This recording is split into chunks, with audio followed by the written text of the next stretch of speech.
وسلم جب مسلمانوں کو فتح ہوئی 6000 قیدی ہو گئے، کفار کے 6000 قیدی مسلمانوں کی قید کے اندر آ گئے، اور جب قیدی کوئی ہوتا ہے اس میں مرد بھی تھے، اس میں عورتیں بھی تھیں،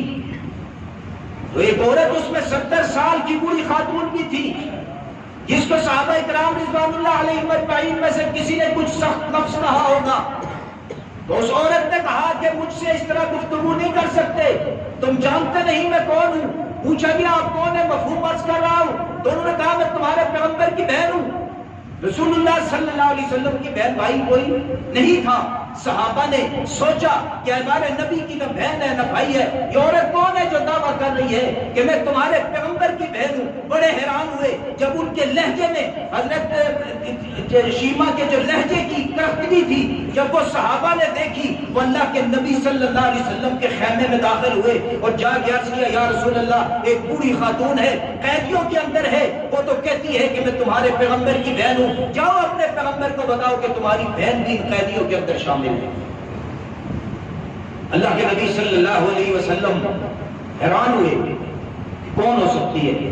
اللہ کے نبی اپنے خیمے میں ہے، صحابہ بھی اب رسول اللہ صلی اللہ علیہ وسلم کے خیمے کے اندر موجود ہے۔ انہوں نے کہا اللہ کے نبی صلی اللہ علیہ وسلم نے بلاؤ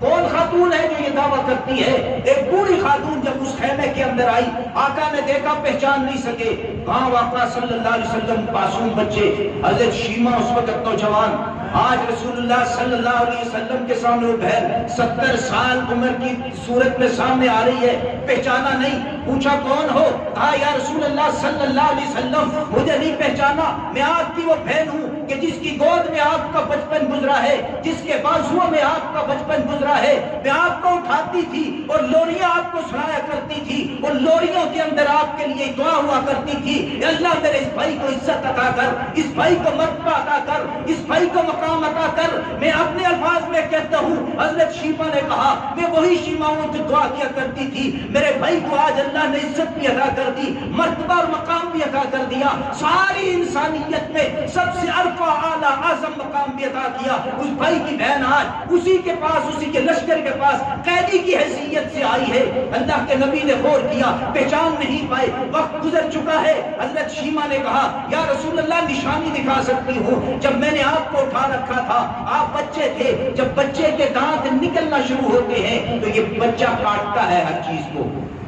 دانت نکل رہے ہو نا تو خارج ہوتی ہے تو بچہ ہر چیز کو کاٹتا ہے۔ کہا کہ یا رسول اللہ میں نے آپ کو اٹھایا ہوا تھا، آپ کے ابھی دانت نکل رہے تھے، میں آپ سے کھیل رہی تھی، آپ مجھ سے کھیل رہے تھے، آپ نے اسی طرح کھیلتے ہوئے میرے کاندھے پر کاٹا تھا اور آپ کے دانت میری جلد میں چلے گئے تھے، وہاں سے میرا خون بھی نکلا تھا، آج تک وہ نشان موجود ہے، اگر آپ چاہتے ہیں تو میں وہ نشان آپ کو دکھا سکتی ہوں۔ اللہ کے نبی صلی اللہ علیہ وسلم کو یاد آیا، امام الانبیاء فوراً کھڑے ہو گئے اور میری بہن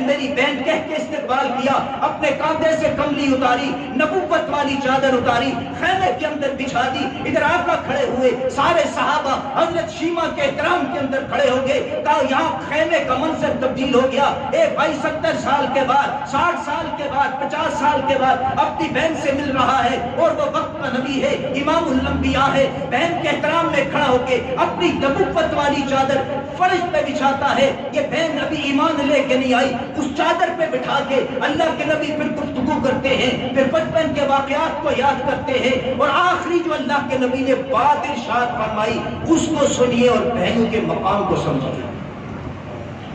اس کو سنیے، یہ رضائی بہن ہے۔ اللہ کے نبی نے فرمایا کہ میری بہن تیرے بھائی کا گھر یا قریب ہے مدینہ طیبہ کے اندر، اگر تو اپنے بھائی کے گھر رہنا چاہتی ہے تیرے بھائی کے گھر کے دروازے تیرے لیے کھلے، اور اگر تو اپنے قبیلوں میں جانا چاہتی ہے تو تیری اپنی مرضی ہے۔ بہنیں جب شادی شدہ اولاد ہو گئی، جملہ مشہور ہے بہنیں اپنے گھر میں اچھی لگتی ہیں، لوگ کہتے ہیں بیٹیاں بہنیں اپنے گھر میں اچھی لگتی ہیں، تو یہی جواب حضرت شیما نے دیا، یا رسول اللہ میں اپنے گھر جانا چاہتی ہوں لیکن اس سے پہلے اسلام کی آغوش میں آنا چاہتی ہوں۔ کلمہ پڑھا، اور سارے قبیلے کے قیدیوں نے کلمہ پڑھا،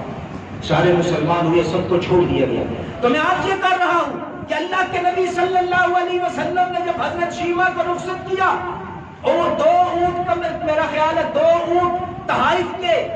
سامان کے لدے ہوئے دیے، اور صحابہ اکرام رضوان اللہ علیہم اجمعین کو محافظ مقرر کر کے حکم دیا میری بہن کو اس کے گھر تک پہنچا دیا اور راستے میں کوئی تکلیف نہ ہو۔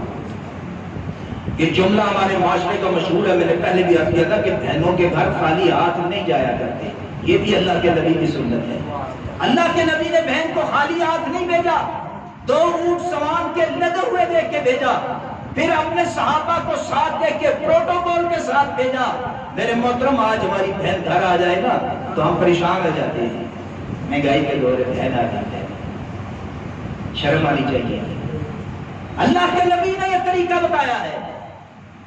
اپنے بہن کے گھر جا رہے کچھ لے کر وسعت کے مطابق، بہن کمزور ہے، ہم مالی طور پر مستحکم ہے، ہمارا فرض ہے اس بہن کی خدمت کریں، یہ حقوق ہے۔ یہ نہیں سوچ سکتے آپ کہ ہم نے بہن کی شادی کر دی ذمہ ختم ہو گیا، یہ نہیں سوچ سکتے، بہن کی شادی کر دی حق ختم ہو گیا، یہ نہیں سوچ سکتے۔ بہنوں کے اور بیٹیوں کے حق ختم نہیں ہوا کرتے، لیکن ہم نے جو اپنے اوپر مسلط کیے ہوئے نا جس میں شادیوں پر ہوئے وہ نہیں، لیکن حقوق ختم نہیں ہوا کرتے۔ میرے محترم سامعین اکرام، یہ حضرت شیمہ